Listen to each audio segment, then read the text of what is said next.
नमस्कार, स्वागत है आप सबका। प्रोग्राम है रेनबो सेलेब्स। मैं हूं आपके साथ राजश्री त्रिवेदी और आज इस प्रोग्राम में हम जिस सेलिब्रिटी से आपको मिलवाने वाले हैं वो जानी मानी नृत्यांगना है और सामाजिक कार्यकर्ता हैं, डॉक्टर रेखा मेहरा। स्टूडियो में आपका बहुत बहुत स्वागत है रेखा जी। नमस्कार, थैंक यू सो मच। ये बिंदी बहुत ही खूबसूरत लग रही है। बिंदियों का शौक है आपको? बहुत ज़्यादा शौक है। जब शादी हुई थी ना तब मैं बिंदी को सजाती थी। अच्छा।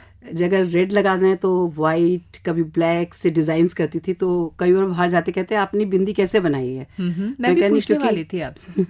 क्योंकि ये बिंदी एक आर्टिस्ट को पता होता है कि किस तरीके से सजावट करनी है, तो माथे पे बिंदियाँ कैसी सुंदर लगनी है ना? तो वो मैं बनाती थी।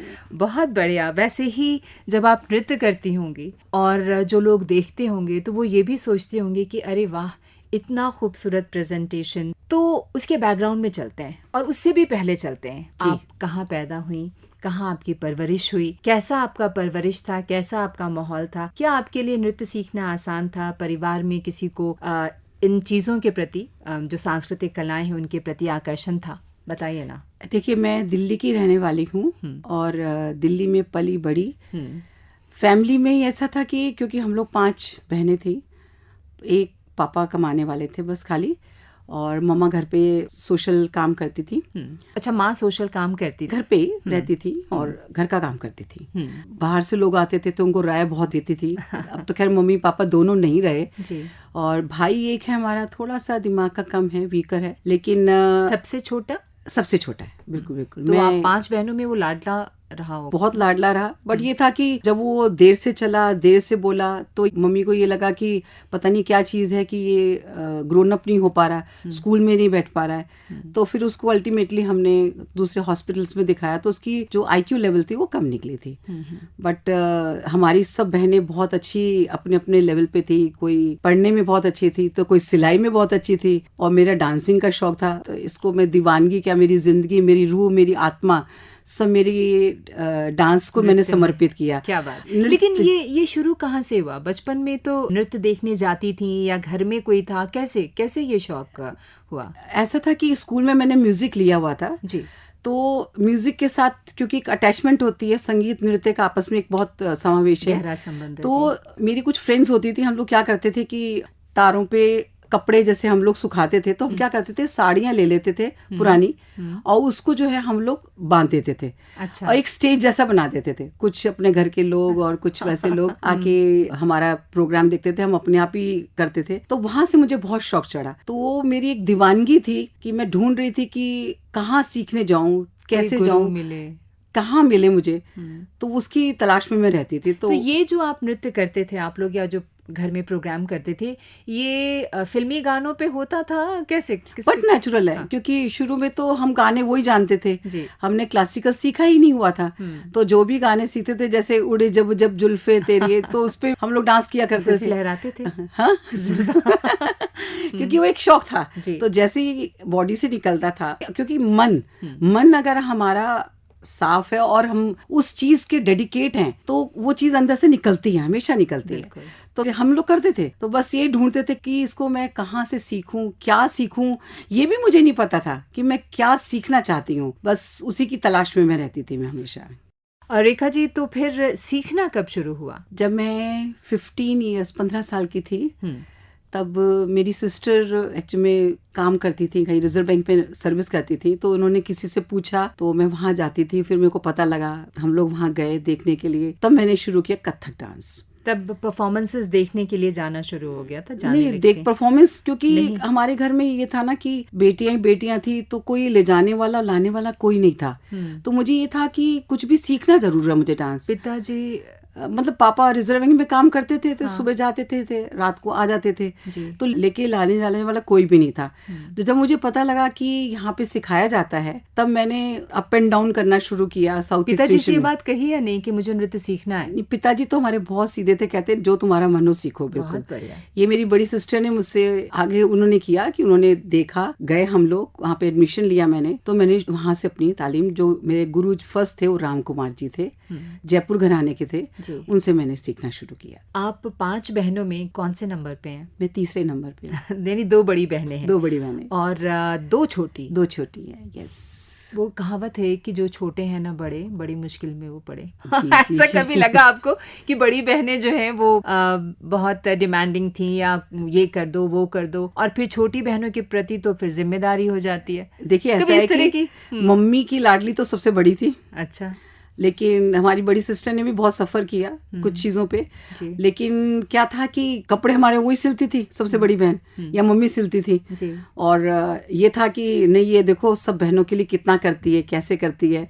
तो मम्मी की लाडली तो खैर ऑफकोर्स बड़ी वाली थी, और उसने हम लोग को संभाला भी, देखा भी, और खुद भी पढ़ती थी वो। क्योंकि मैंने जैसे बताया आपको कि घर की जो कंडीशन थी, वो कमाने वाले अकेले थे पापा, तो फिर दीदी ने ट्यूशन्स लेना भी शुरू किया, जी। और हमको भी देखती थी। हम लोग सब उन्हीं पर ज़्यादा डिपेंड थे। बहुत बढ़िया। लेकिन आपने बताया मम्मी की लाडली थी, पापा की लाडली कौन थी? मैं।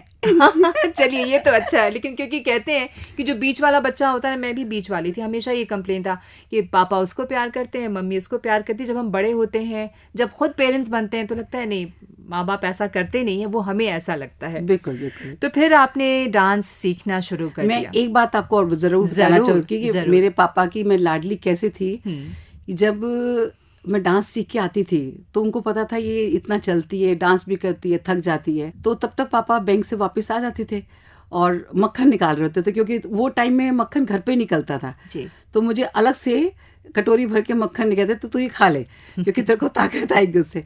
तो वो चीज़ें पुरानी हैं, बहुत बाकी अच्छी। बहनें कुछ कहती नहीं थी कि आप इसको खिला रहे हो और हमें कुछ ऐसी नहीं चीजें? नहीं, वो ऐसा था कि बाकी बहनें होती नहीं थी ना सामने, तो वो मुझे खिला देते थे। ओके। तो इस तरीके से पापा की मैं बहुत लाडली रही हूँ। वैसे लाडली तो सभी थी, बट पापा को ये लगता था कि नहीं, ये इतनी मेहनत करती है, कुछ डिमांडिंग नहीं था। शुरू से मम्मी भी बोलती थी कि जब मैं बहुत छोटी थी, मतलब कुछ महीनों की, कि मम्मी मुझे ऐसी छोड़ जाती थी कि अगर मुझे भूख भी लगती थी तो मैं रोती नहीं थी। तो मम्मी कहती शुरू से ही बहुत सीधी थी ये। अच्छा। क्या लगता है आपको, क्या किन बातों पे आप बिल्कुल शांत रह जाती थी, चुप रह जाती थी और बोलती नहीं थी, जिससे कि माता पिता को लगता था बहुत सीधी है ये? आपको लगता है आप सीधी थी? अब ये तो मैं भी नहीं कह सकती। अब के टाइम में तो सब कहते चुस्त हो गई है। अब जी। जितना मैं तब नहीं बोलती थी, अब मैं बहुत ज्यादा बोलने लगी हूँ मैं। लेकिन उस टाइम क्योंकि एक दीवानगी थी मेरे में, जी। नृत्य कला सीखने के लिए, डांस सीखने की, वो दीवानगी के चक्कर में मेरे को और चीजें सब फीकी पड़ती थी मेरे लिए। तो वो मेरी जो दीवानगी थी, उसी में मैं रहती थी कि कैसे भी मुझे सीखना ही सीखना है। थक जाती थी, लेकिन पढ़ना भी पड़ता था, क्योंकि ऑफ कोर्स स्कूल में थी मैं। बट हमारे पापा ने और मम्मी ने भी सपोर्ट किया, ऐसी बात नहीं है, क्योंकि मम्मी को तो सब कुछ घर में देखना था, इसीलिए। जी। स्कूल के बाद कॉलेज गई होंगी, तो वो पैशन जो है वो और बढ़ता जा रहा होगा। उसके बाद कब ये लगा कि अब मैं तैयार हूँ मंच पे अपना प्रोग्राम देने के लिए, प्रेजेंटेशन देने के लिए? जब मैं कॉलेज में थी, तो मैंने कॉलेज में भी काफ़ी परफॉर्मेंस करी। कॉलेज में मैंने एज अ डांसर सोलो भी किया, ग्रुप में भी किया। बट मुझे लगा कि मुझे अभी बहुत कुछ सीखना है, क्योंकि एक स्टेज पे आने के लिए कॉन्फिडेंस मुझे तब थोड़ा कम लगता था, क्योंकि एक थोड़ा सा फैमिली का बैकग्राउंड और सोच जो थी वो एक लिमिटेड हो गई थी मेरी, कि मुझे बस डांस पे ध्यान देना है। तो इसलिए मेरे को था कि मुझे अभी और सीखना है, सीख के तब जाना है स्टेज के ऊपर। जब सीख रही थी आप, तो कई बार बहुत से विद्यार्थियों को मैंने ये शिकायत करते हुए सुना है, वो कुछ स्टूडेंट्स बहुत फेवरेट हो जाते हैं कि गुरु उन पर ज्यादा ध्यान देते हैं। और अब आज आप भी गुरु हैं, बहुत सारे बच्चियों को आप नृत्य सिखा रही हैं। आपको क्या लगता है कि ये बात सच में ऐसी होती है, और अगर होती है तो क्यों हो जाती है कि हम किसी खास शिष्य के प्रति ज्यादा प्रेम रखते हैं, लगाव रखते हैं? क्या इसलिए कि उसके अंदर वो कमिटमेंट ज्यादा है, वो मेहनत ज्यादा कर रही है या कर रहा है? क्या होता है, आप एज अ स्टूडेंट और आप एज अ गुरु? देखिए, ऐसा है कि आपने तो बहुत अच्छा मेरे से पूछा, क्योंकि जब मैं सीखती थी जी, आपको मैंने बताया, मैंने स्ट्रगल बहुत किया सीखने के टाइम पर। तो सीखने के टाइम पे जब मैंने ये चीजें देखी कि हमारे गुरु जो हैं वो किसी को मेरे सामने कृष्ण बना रहे हैं या राधा बना रहे हैं, फिर मेरे दिमाग में आता था, यार मैं भी तो कर सकती हूँ, मेरे को क्यों नहीं बना रहे।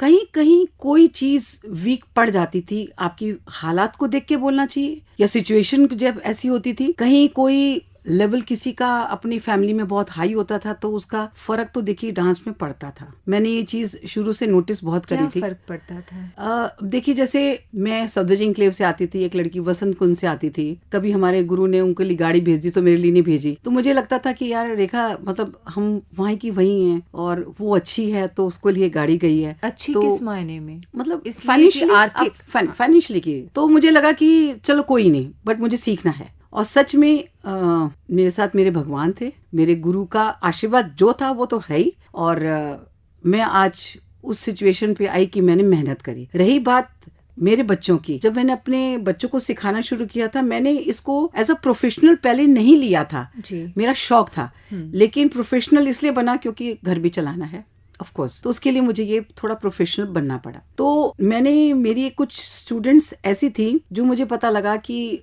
बहुत गरीब घर से, जैसे कोई लड़की कारपेंटर की बेटी है, एक उसके पापा चाय बनाते थे, कईयों के घरों में झाड़ू पोछा जो करती हैं उनकी बेटियां, तो मुझे ये लगा कि ये लोग तो पैसा अफोर्ड नहीं कर पाएंगे। तो मैंने कहा रेखा तू इनको सिखाना शुरू कर।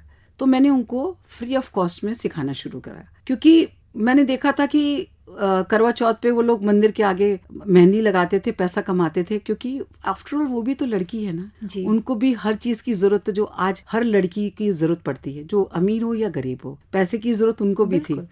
तो तब मैंने उनको सिखाना शुरू किया और आज 9-10 साल हो गए मुझे इन बच्चों को प्रमोट करने में आगे। बहुत बढ़िया। आपने कई बार जिक्र किया कि बहुत सारे संघर्षों से गुजरना पड़ा आपको।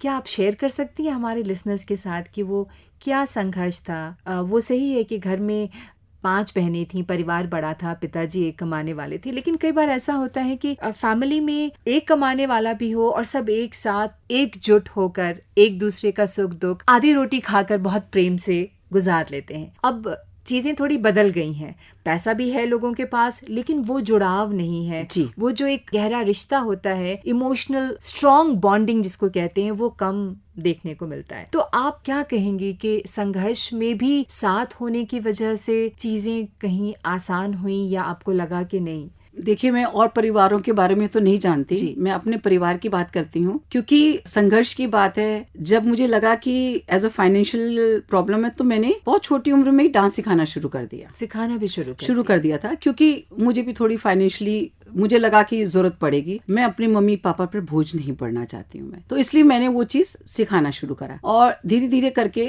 फीस भी बहुत कम लेती थी तब मैं, बहुत सालों पहले की बात है जी।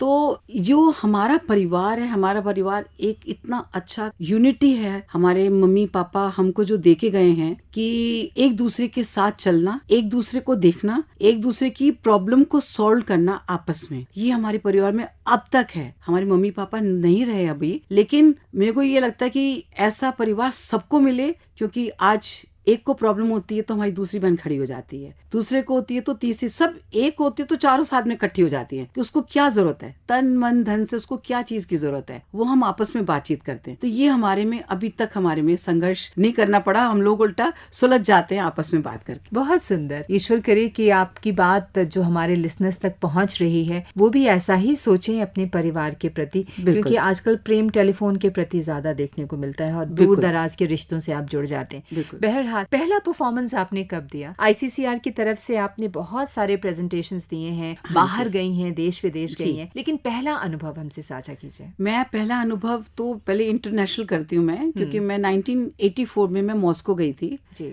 वो मेरा पहला अनुभव था और बहुत अच्छा लगा। 1 महीने के लिए गई थी मैं और वो टूर मेरे लिए, क्योंकि फर्स्ट टाइम मैं फ्लाइट में बैठी थी और बड़ा अजीब सा अनुभव था, तो मुझे बहुत अच्छा लगा। क्या अजीब अनुभव था? नेचुरली देखिए, मेरे से बगल में जो एक लड़की, मेरी एक आर्टिस्ट थी, वो तो जा चुकी थी पहले भी। देखो फ्लाइट ऐसे चलेगी, ऐसे उड़ेगी, वो उड़ेगी और फिर नीचे, मतलब उस तरीके से जो एक नई चीज जो दिखाई दी, वो मुझे बहुत अच्छा लगा। मतलब लगा उस वक्त की सारा संघर्ष, सारी मेहनत रंग ला रही है। बिल्कुल बिल्कुल जी। बाहर जाके तो मुझे लगता है हर आर्टिस्ट, मैं अपनी अपनी बात नहीं कर रही हूँ, हर आर्टिस्ट एक बहुत कूल माइंड से जाता है, क्योंकि गवर्नमेंट उस पे, देखिए हमारा कई गवर्नमेंट बॉडीज हैं जो बाहर भेजती हैं प्रोग्राम्स के लिए, और हम लोग का लुक आफ्टर, हमारा खाने का, पीने का, रहने का, बिल्कुल जो हमें प्रोवाइड किया जाता है एज अ बिल्कुल VIP ट्रीटमेंट चलता है हमारा। तो वो एक अलग ही अनुभव था। आपके साथ आपकी टीम गई होगी, बच्चों की टीम? जी, बिल्कुल टीम गई थी। तो उनके पेरेंट्स का सपोर्ट था? क्योंकि कई बार वो डांस वगैरह तो सिखाते हैं, लेकिन विदेश भेजने के नाम पे वो थोड़ा सा उन्हें वो रिलक्टेंस होता है कि, तो फिर कई बार मैंने देखा है गुरुओं को समझाना पड़ता है, कन्विंस करना पड़ता है, इस तरह की देखिए चीजें। ऐसी बात नहीं है, क्योंकि ये जब गवर्नमेंट की तरफ से जाते हैं, हम लोग का पासपोर्ट भी डिफरेंट बनता है, और सब चीज़ उनको समझाई जाती है, हम किस होटल में ठहरेंगे, कहाँ रहेंगे, ये नंबर है। पर तब तक तो उस टाइम पे तो इतना नंबर का, फोन नंबर्स का इतनी अवेलेबिलिटी नहीं थी, बट फिर भी जो था हम लोगों ने, बच्चों ने साथ दिया और उनके पेरेंट्स ने भी साथ दिया। ICCR की तरफ से बहुत जगह गई आप जी। वो आपका पर्सनल एक्सपीरियंस जो एक होता है, बाहर जो दर्शक होते हैं वो आपको यहाँ हमारे अपने देश के दर्शकों से भिन्न लगे, या लगा कि नहीं यहाँ भी उसी तरह से लोग उत्साहित हैं, उसी तरह से उल्लास में हैं आपका नृत्य देखने के लिए? देखिए बहुत भिन्न है ना? बहुत भिन्न है जी। जब मैं बाहर गई थी और मैं जब परफॉर्मेंस करी, जब हमारा परफॉर्मेंस खत्म हुआ, आप ये सोच नहीं सकती थी कि जितने ऑडियंस में वो लोग सब फ्लावर्स लेके आए थे, सब ने एक एक फ्लावर हमको अपना पर्सनली स्टेज पे आके दिया। वाह। और पब्लिक भरी हुई। यहाँ पे मुझे थोड़ा सा ये डिफरेंस लगता है, क्योंकि कला तो दिल्ली में बहुत है जी, और डांसेस भी बहुत है यहाँ पर, लेकिन यहाँ ना हमें फोर्सफुली बुलाना पड़ता है, और वहाँ पे अगर एडवर्टीजमेंट किया तो आना, तो सब लोग आते हैं प्रोग्राम देखने, और जो तारीफ, जो न्यूज़पेपर में कवरेज जो बाहर निकलती है, उसका तो बिल्कुल ही, मैं बताया ना आपको, यहाँ से वहाँ में बहुत डिफरेंस है। आपको लगता है प्यार वहाँ ज्यादा मिलता है, सम्मान वहाँ ज्यादा मिलता है? देखिए वहाँ के जब कलाकार यहाँ पे आके सीख रहे हैं जी, तो आप ये खुद सोचिए कि डेडिकेट हैं वो लोग, भागना चाहते हैं दिल्ली कि हमें यहाँ पे आके सीखना है। और मैं क्योंकि एक प्रयाग संगीत समिति के एग्जामिनर भी हूँ, तो मैं बाहर की कंट्री, स्पेन क्या, मॉस्को क्या, मैं एग्जाम भी लेने गई हूँ। मतलब कि वहाँ पे जब मैंने एग्जाम ले रही हूँ तो मैं देख रही हूँ कि बच्चे बिल्कुल ऐसे तैयार होके आ रहे हैं जैसे वो परफॉर्म कर रहे हो। और हमारे यहाँ इंडिया में ऐसा नहीं है। यहाँ पे तो सिंपल आप बैठ के भी टेस्ट दे देंगे तो चलेगा, बट वहाँ देखिए हमारे इंडियंस का जो एक फैशन, जो हमारा उस कला का जो ड्रेस है वो पहन के वो कर रहे हैं, ये सबसे बड़ी बात थी। तो क्या एग्जाम जब जाने देते हैं, आप बता रही जब वो परीक्षा भी देने आते थे, तो क्या उसी तरह से होना जरूरी होता है? बिकॉज कई बार लोग ये सोच सकते हैं कि हम परफॉर्मेंस के लिए नहीं जा रहे हैं, हम एग्जामिनेशन देने जा रहे हैं। देखिए एक तो उनके लिए सबसे बड़ी बात है कि इंडिया से कोई आया हुआ है, वो उनका कुछ एग्जाम ले रहा है, ठीक है ना, उनके लिए बहुत बड़ी बात है। साल में एक बार एग्जाम होता है और उस चीज के लिए वो बहुत अंदर से उनको लगता है कि नहीं, हमें बेस्ट टू बेस्ट दिखाना है, तो उसके लिए वो बिल्कुल तैयार होके वैसे ही आते हैं जैसे कि हम लोग यहाँ पे परफॉर्मेंस के लिए तैयार होते हैं। ये बात भी बोलना चाहती हूँ, बॉलीवुड अपने आप में संगीत से भरा हुआ है। आप किसी भी देश में चले जाएं, बॉलीवुड का उन लोगों को इतना इंटरेस्ट है जी। जब हम लोग मॉस्को गए थे, वो एक राज कपूर जी की फिल्म का जो छतरी लेके गाना था, वो सबको पता है वहाँ पे। तो हमारा बॉलीवुड फेमस है पूरे वर्ल्ड में। आपने कभी कोशिश की उस तरफ के लिए, बॉलीवुड के लिए? मेरे को लगा था कि मैं कोरियोग्राफी जरूर करती हूँ, मैंने करी भी है काफी कोरियोग्राफी इस चीज के लिए, लेकिन मैं जाना नहीं चाह पाई। मेरे को अच्छा लगा अपना ये क्लासिकल को बढ़ाने में, क्योंकि ये हमारी एक हेरिटेज है, ये धरोहर है हमारी, बिल्कुल हमारे गुरुओं ने ली, हमको मिली, तो मैं इसको सहेज रखना चाहती हूँ, मैं इसको बढ़ाना चाहती हूँ। वो गरीबों के माध्यम से बढ़ाऊं, उसमें बेशक हम थोड़ा बॉलीवुड भी सिखा दें, मुझे बुरा नहीं लगता जी। लेकिन बॉलीवुड अपने आप में एक बहुत बड़ा संगीत है। आप सोशल इश्यूज से भी बहुत जुड़ी हुई हैं रेखा जी, बहुत सारे काम आप कर रही हैं इन विषयों पर, चाहे वो ग्लोबल वार्मिंग हो, HIV एड्स का हो, विमेन एम्पावरमेंट की बात हो, बेटी बचाओ हो, और बेटियों को तो आप सिखाई रही हैं, नृत्य सिखा रही हैं। इस वजह से एक जो हमारे कला और संस्कृति का जो प्रचार प्रसार है वो तो हो ही रहा है, वो स्वावलंबी भी बन रही हैं। तो इस तरह के आप खुद बहुत संघर्षों से गुजरी हैं, बहुत लंबा रास्ता तय किया है, तो ये हिम्मत कहाँ से जुटा पाई? क्योंकि कई बार इन तरह के हालात से गुजरते हुए इंसान को बस ये लगता है कि अच्छा, मैं जो चाहती थी मैं बन गई, मैं जो पाना चाहती थी या जो पहचान या सम्मान वो हासिल कर लिया मैंने, लेकिन नहीं, अब दूसरों के लिए रास्ता तैयार कर रही हैं। देखिए एक आर्टिस्ट भावपूर्ण होता है जी, अगर उसमें भाव नहीं है तो कोई रस नहीं है, सबसे बड़ी बात।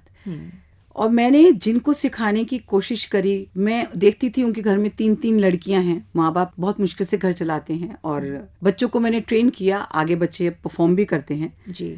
तो मेरे को ये लगा कि कहते हैं कि दुख में दुख, सुख में सुख, डर में डर और गुस्से पे गुस्सा। तो जब मैंने चीज देखी कि धीरे धीरे आप आज भी देख रहे हैं पोल्यूशन कितना बढ़ रहा है, या आज मैं राजस्थान में बेटी बचाओ बेटी पढ़ाओ करने लगी प्रोग्राम, मेरा एक उसमें सीन है जो बहुत भावुक है। वो क्या है, जब मैं उसको करती हूँ कि पेट में लड़की है, हमारा म्यूजिक में वो ये बोलता है कि लड़की आपस में बात माँ से करती है, पिताजी आते हैं, उनको पता लग जाता है कि ये लड़की है अंदर, तो वो सब कुछ सुन लेती है, माँ बाप की बातें। बाद में माँ से कहती है कि माँ आप मुझे मार डालोगी क्या, मैं ये नई जिंदगी नहीं देख पाऊंगी। आप बिलीव करिए जितनी ऑडियंस थी वो रो पड़ी थी बुरी तरीके से। इवन यहाँ पे भी मैंने दिल्ली में प्रोग्राम किया था इसके ऊपर। ऐसी ग्लोबल वार्मिंग का है, मुझे अभी तक वो दिन याद है जब केदारनाथ में, आपको पता है कि जब पूरा पानी से रह के मंदिर बच गया था वो, जी। उससे जस्ट एक दिन पहले मैंने ग्लोबल वार्मिंग के ऊपर प्रोग्राम किया था। उसमें भी मैंने ये चीज दिखाया था कि अल्टीमेटली सारी बिल्डिंग्स गिर गई, टूट गई, खत्म हो गई, पानी में बह गई। तो वो चीज जब लोगों ने कहा अरे ये तो हमने कल ही देखा था प्रोग्राम में, ये आज कैसे हो गया केदारनाथ में।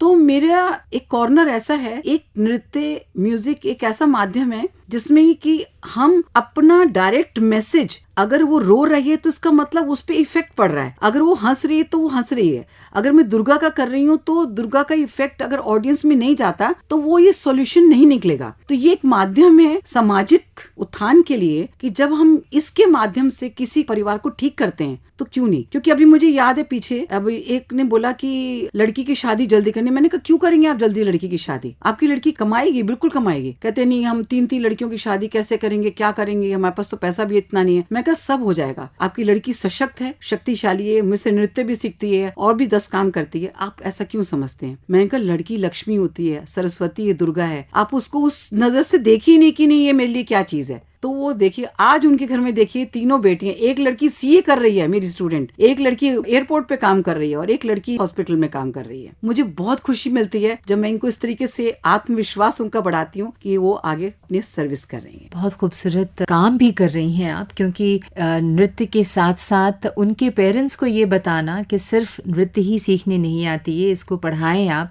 इसको बढ़ाएं आप, और इस तरह से सामाजिक कार्य जो है वो आपके ज़रिए हो रहा है। रेखा जी, डांस के अलावा, डांस आपका पैशन रहा है, म्यूज़िक भी पैशन रहा है, तो कभी गाना गाने का मन करता है, कभी गाती भी हैं?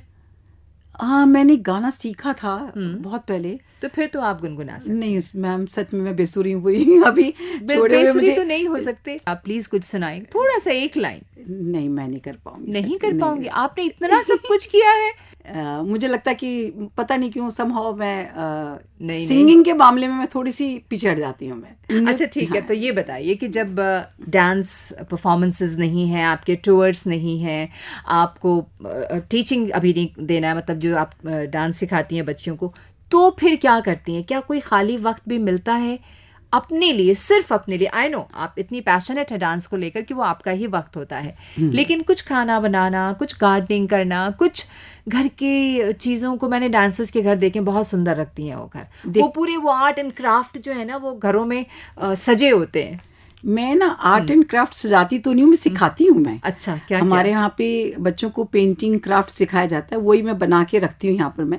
मुझे गार्डनिंग का बहुत शौक है, मेरे टेरेस पे बहुत सारे हमने रखे हुए हैं, चीज़ों को मैं देखती हूँ, माली भी है ऑफ कोर्स, लेकिन हाँ मैं डेली ऊपर जाती हूँ, देखती हूँ, मुझे बहुत अच्छा लगता है। मुझे नेचर से बहुत प्यार है बेसिकली। देखिए सबसे ज्यादा खाने का तो ये है कि देखिए फूड कुकिंग पसंद है, लेकिन अभी क्या होता है कि हम जब इतने बिजी हो जाते हैं ना, टाइम नहीं मिल पाता। जब टाइम मिलता है तो जरूर करते हैं नेचर से, इसलिए मैं, क्योंकि आज नेचर है तो हम हैं, अगर नेचर नहीं है, अगर सूरज नहीं है तो अंधकार रहेगा, हमेशा हर रात अमावस्या होगी। आज सूरज है तो हम हैं, तभी हमें खाने को मिलता है। बिल्कुल। तो इसलिए मैं नेचर से बहुत बात करती हूँ मैं, ये मेरा बहुत ही एक अंदर से इंटरेस्ट है। आप कह लीजिए खाली बैठे मुझे ये लगता है कि मैं सिर्फ प्रकृति को देखती हूँ कि ये प्रकृति की वजह से आज हमें सब कुछ मिला हुआ है, हम लोग जिंदा हैं, हम देख पा रहे हैं, कलर्स देख पा रहे हैं। अगर आज आंखें नहीं है तो क्या होगा, हाथ नहीं है तो क्या होता है। तो वो चीज पे मैं बहुत वो खाना बनाती नहीं है, लेकिन जब प्रेफरेंस हो तो क्या खाना अच्छा लगता है? देखिए हमारी मम्मी तो लहसुन प्याज भी नहीं खाती थी। अच्छा। देखिए तो हमारे घर में लहसुन प्याज तो आते ही नहीं। हाँ, बाहर चल जाता है, ऐसी बात नहीं है, क्योंकि बाहर अब्रॉड जाते हैं तो वहाँ हम ये नहीं कह सकते कि बिना प्याज लहसुन के खाना बने। बट ये है कि सिंपल अपना सिंपल इंडियन खाना, फूड। मुझे दाल चावल सब्जी यही बहुत ज्यादा और अच्छी जब लगती है। ट्रैवल पे जाती थी तो ट्रैवल यात्राएं एंजॉय करती थी, वो तो ठीक है, मैं बहुत परफॉर्मेंसेस इंजॉय करती थी, बहुत ज्यादा। मैं वो वक्त घर को बिल्कुल पीछे छोड़ देती थी मैं, और उस लाइफ को, उस वातावरण को, उस हवा को, लोगों को, उनकी कल्चर को मैं इतना पसंद करती हूँ कि वहां जाके मुझे बहुत अच्छा लगता है। तो खुद को कभी अकेला महसूस किया एवा? बिल्कुल सोचती हूँ मैं, अकेला तो मैं कई बार सोचती हूँ, क्योंकि मेरा एक ही बेटा है, और कई बार ये लगता है कि हाँ इसका क्या होगा आगे, ये क्या करेगा, लेकिन नहीं, वो अपनी जिंदगी में अपना बढ़ रहा है। क्योंकि आजकल तो बच्चे इतनी चीजें, और मैं तो आजकल के डांसर्स के लिए भी बोल सकती हूँ कि टेक्नोलॉजी हमारी इतनी बढ़ चुकी है। सोशल मीडिया देखिए, हर बच्चों के लिए एक प्लेटफॉर्म वो एक अलग से मिल गया है उनको। अब उनको फेमस होने में टाइम नहीं लगता, पहले बहुत संघर्ष करना पड़ता था, एक वीडियो बनाया और सोशल मीडिया पे डाल दिया, कम से कम किसी न किसी की नजर में तो वो आ ही जाते हैं। लेकिन देखिए उसके बावजूद भी उनको पैसा तो चाहिए। सोशल मीडिया आपको फेमस तो थोड़ा कर देगा, वो फेमस ही करेगा, लेकिन पैसा नहीं देगा आपको कभी भी। उसके लिए उनको स्ट्रगल करना पड़ता है, बहुत स्ट्रगल करना पड़ता है। क्योंकि मैं ये देखती हूँ कि मेरे ग्रुप में मेरी रेपर्टरी चलती है, मेरी सोसाइटी, उसमें कम से कम 40-50 बच्चे जो हैं बिल्कुल अपकमिंग हो रहे हैं, और वो भी बहुत ऐसे पोजीशन से घर से हैं कि उनको पैसा चाहिए चाहिए। बेशक वो फेसबुक पे कितना डाल दें कि आज हमारा ये प्रोग्राम है, आज बिल्कुल, वो चीज जरूरी है, तो न्यूज़पेपर है। में आ रहा है, सब जी। कुछ है। आपका बेटा कितना अप्रिशिएट करता है आपके डांस को? वो जब वो जाता खुद ही होगा? डांस बहुत अच्छा करता है। अरे वाह। वो जब बहुत छोटा सा था तो मैंने उसको लड़की बना के स्कूल में कथक करवा दिया, और उसको सिखाया नहीं था मैंने, वो देख देख के अपना स्कूल में जाके उसने कर दिया। तो डांस का तो, वेस्टर्न डांस तो बहुत करता है वो। Western dance? हाँ जी, वो कर। मम्मी कथक करती हैं तो वो वेस्टर्न डांस करता है? देखिए अब मम्मा से जो ज्यादा प्रभावित नहीं हुआ वो? डांस तो सीखता है, कर रहा है, नहीं अपनी नहीं, डांस choices से है। प्रभावित है, बहुत है। क्योंकि देखिए टाइम चेंज हो गया है। वो लड़का है, वो स्कूल में देखता है कि, देखता था, अब तो खैर कॉलेज पास कर चुका है, कि उसके साथ के ये बच्चे वेस्टर्न करते हैं, तो एक संगत बच्चों की आपस में वो बिल्कुल। फर्क पड़ता है इस चीज का। बिल्कुल। Thank you so much Rekha ji. आप ऐसे ही जो सामाजिक कार्य कर रही हैं, लोगों का भला कर रही हैं, बच्चों को सिखा रही हैं, आप करती रहें। हम सबकी तरफ से बहुत सारी शुभकामनाएं, और बहुत सारा धन्यवाद स्टूडियो में आने के लिए, हमसे बातें करने के लिए। और चलते हुए बस बहुत कम शब्दों में चाहूँगी कि जो नए बच्चे इस क्षेत्र में आना चाहते हैं, लड़कियां आना चाहती हैं, उनको क्या कहेंगी? देखिए मैं उनको ये बोलूंगी कि रियाज तो करें, वो तो करना ही पड़ेगा। और मुझे लगता है कि समहाउ उनको अपना एक इंटरेक्शन जो है ना, वहां तक पहुंचाना पड़ेगा कि वो जहां तक उनकी पूर्ति हो। क्योंकि स्ट्रगल तो जिंदगी में है ही, वो तो करना ही पड़ेगा। हमारी एक मेहनत अलग है और आगे बढ़ने का स्ट्रगल अलग है। और बच्चे बहुत अच्छा कर रहे हैं, वो बहुत ही बढ़िया। मैं बहुत ही इम्प्रेस्ड हूँ अपने बच्चों से और बच्चों से, सबका। हमारी बहुत सारी शास्त्रीय कलाएं, कथक ही नहीं है, भरतनाट्यम है, ओडिसी है, कुचिपुड़ी है, मणिपुरी है, कथकली है, छाऊ है, सब बच्चे बहुत मेहनत कर रहे हैं। मैं आपको एक किस्सा सुनाना चाहती हूँ। मैं हिमाचल में वर्कशॉप करने गई थी संगीत नाटक अकेडमी की तरफ से। वहाँ के गरीब बच्चे, मतलब वो ड्रेस भी नहीं खरीद सकते, तो मैंने कहा कोई नहीं बच्चे, मैं ला के देती हूँ। आप बिलीव करिए, जो 5 दिन में मैंने उनको सिखाया, मैं बच्चों को यहाँ पे आके ये बोलती हूँ, आप लोगों को साल हो गए, वो 5 दिन में जो उन्होंने सीख लिया मेहनत से, तो ये बच्चों की लगन है और ये सब को आगे बढ़ाएगी। देखिए ऊपर जो भगवान है ना, वो सबके साथ देता है। स्ट्रगल, मेहनत तो करनी ही पड़ेगी, हमने भी करी है, सभी करेंगे पूरी कमिटमेंट के साथ। बिल्कुल बिल्कुल, ये तो और आपका बहुत धन्यवाद। Thank you Rekha ji. दोस्तों हम बात कर रहे थे डॉक्टर रेखा मेहरा से, जो एक जानी मानी नृत्यांगना है और सामाजिक कार्यकर्ता। तो अब राजश्री त्रिवेदी को दीजिए इजाजत। नमस्कार।